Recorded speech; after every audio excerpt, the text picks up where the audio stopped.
Hello friend, my YouTube channel हासी की Hindi story में आप सभी का स्वागत है। आज की कहानी है नकचढ़ी ननंद। कविता एक साधारण परिवार से थी। गांव की पढ़ी मतलब हिंदी मीडियम से थी। कविता की शादी जिस परिवार में हुई सब तो ठीक था, लेकिन सासू माँ को अपनी बेटी सुमन की पढ़ाई पर बहुत नाज था। कविता की शादी अरेंज मैरिज हुई थी तो घर के किसी भी सदस्य के बारे में कुछ भी नहीं पता था, लेकिन कविता का पति अमन ने अपनी छोटी बहन के बारे में बता दिया था। कविता, एक बात सुनो। कविता तुरंत बोली, जी बताइए, क्या बात है? अमन ने बोला, देखो मेरी बहन सुमन थोड़ी नकचढ़ी है, उसके मुंह कम ही लगना। वो कब और किस बात पर गुस्सा हो जाएगी तुम्हें पता भी नहीं चलेगा। कविता ने बोला, ठीक है, मुझे तो डर लग रहा है। अमन ने तुरंत बोला, तुम खुद कभी कुछ मत कहना, उसे जो बोलना है बोले, उससे तुम्हें कोई लेना देना नहीं है।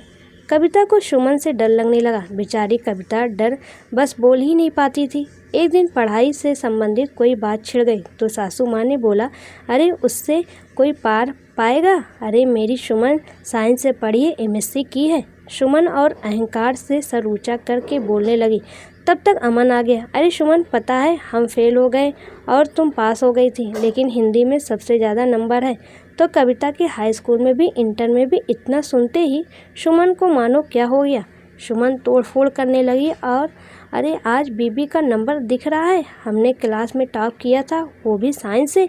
कविता भाभी की गांव की पढ़ी, वो हिंदी मीडियम। अरे मेरे एक भी सवाल का जवाब दे दे तो जानूं।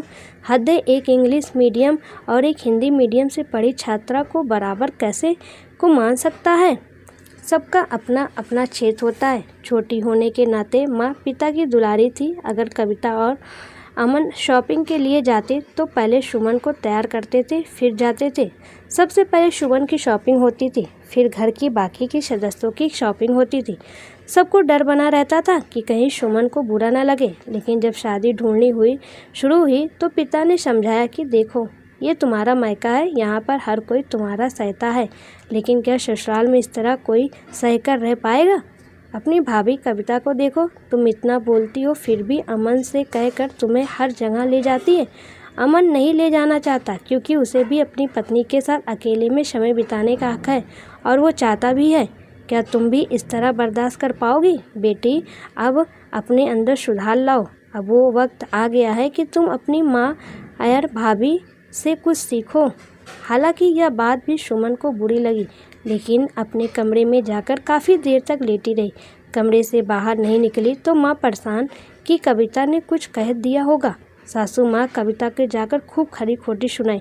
तुम्हें मेरी सुमन नहीं पसंद है तो उससे बोलती क्यों हो? अब तो वो कुछ ही दिन की मेहमान है, पता नहीं कैसे लोग मिलेंगे, कैसे रहेगी। अरे बहू, कुछ दिन तो ढंग से रह लेने दो, उसकी खुशी तुमसे देखी नहीं जाती। कविता अपनी सफाई में बस इतना ही बोले जा रही थी। क्या हुआ सुमन दीदी को? हमने तो कुछ भी नहीं किया। कहाँ है? तब तक सुमन को अपनी गलतियों का एहसास तो हो ही गया था। अपनी माँ को भाभी कविता को डांटने से रोका और बोला, अरे माँ, तुम भी ना हर बार भाभी को ही दोषी मानती हो। वो मेरी तरह मुझे पापा ने एहसास करवा दिया।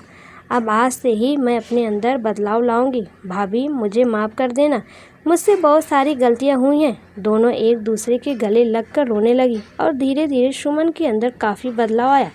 सुमन की शादी हुई, सुमन अपने ससुराल गई, लेकिन एक दूसरे की बेस्ट फ्रेंड बनी रही। अच्छा हुआ जो पिताजी ने समझाया। ये बात तो माँ जी को चाहिए था, लेकिन वो तो सर पर बिठा रखी थी। देर से ही सही, भला जो हुआ अच्छा हुआ। लेकिन सुमन सुखी नहीं थी। सुमन की 4 ननद और चारों का बहुत ही खुरापाती दिमाग था। सुमन अपनी भाभी कविता से बताती थी, माँ पिता से नहीं बताती कि माँ पिताजी बहुत दुखी होंगे। अब अपने किए का पछतावा हो रहा था। हमने अपने भाभी को बहुत सताया है, आज उसी के पाप भोग रही हूँ। सुमन का पति भी अपनी बहनों के कहने में रहता था, मानो उसके घर हर सुख दुख की मलकिन चारों बहनें ही थी। सुमन मतलब कुछ भी नहीं। एक दिन सुमन के भाई अमन को कविता ने बताया, इस तरह से सुमन ही परेशान रहती है। एक बार आप जीजी से बात तो करिए, या दोनों लोगों को अपने यहाँ अकेले खाने पर बुलाया जाए, तब बात किया जाए।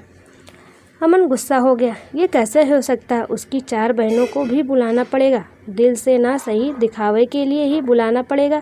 चलो ठीक है, बुला लेते हैं, सबको भेज देंगे, जीजा जी को और सुमन को रोक लेंगे, फिर बात किया जाएगा।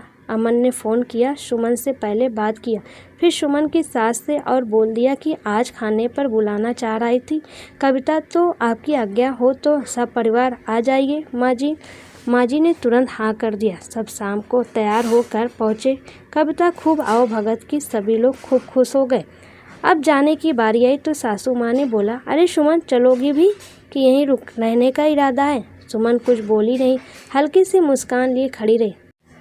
तब तक अमन ने बोला कि आप लोग आज जाइए, सुमन और जीजा को कल सुबह हम छोड़ देंगे। माँ ने तो अच्छा बनने के चक्कर में बोल दिया ठीक है, लेकिन बहनें मानने को तैयार नहीं हुई। लेकिन बहुत कहने सुनने के बाद सब तैयार हुई। सुमन और सुमन के पति को मौका मिला बात करने का और अमन और कविता ने भी बहुत सारी बातें की।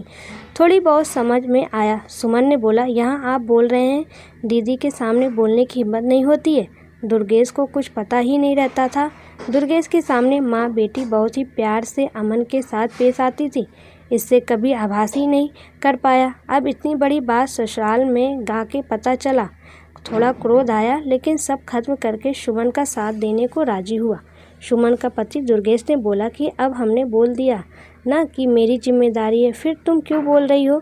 तुमने ये सब हमें बताया क्यों नहीं? सुमन ने बोला, कैसे और कब बताऊं? हर वक्त पहरा लगा रहता था दरवाजे पर, आंखें गड़ी रहती थी, कान लगाए सब छिपी रहती थी। आपने खुद कभी जानने की कोशिश की मैं दुखी क्यों हूँ या मेरा मूड ऑफ क्यों है? एक रात रुकने का फ़ायदा तो हुआ। अब सुमन की भी प्रूफ इकट्ठा करने लगी। अपना फ़ोन रिकॉर्डिंग मोड पर रख देती, दिन भर की बात रिकॉर्ड रहती। जब दुर्गेश आता तो पहले सुनता था, उसके बाद अपने पिता से बोल दिया कि पिताजी अब यहाँ रहने लायक नहीं है। ये लोग अपने घर में आग लगा ही चुकी हैं, अब मेरे घर में भी आग लगा रही हैं। इन लोगों को मायका तो नहीं छुड़वाना है, लेकिन सुमन को लेकर मैं अब इस घर में नहीं रहूँगा। शाम को ही सुमन को लेकर उसके मायके छोड़ दिया, फिर किराए का मकान लिया, फिर सुमन को लेकर आया। अब सुमन भी सुखी रहने लगी। इसी तरह पति सपोर्ट करने वाला सबको मिले, जो जैसा करता है उसे वैसे ही वापस मिलता है। तो दोस्तों, आज की छोटी सी कहानी आपको कैसी लगी कमेंट में ज़रूर बताएं।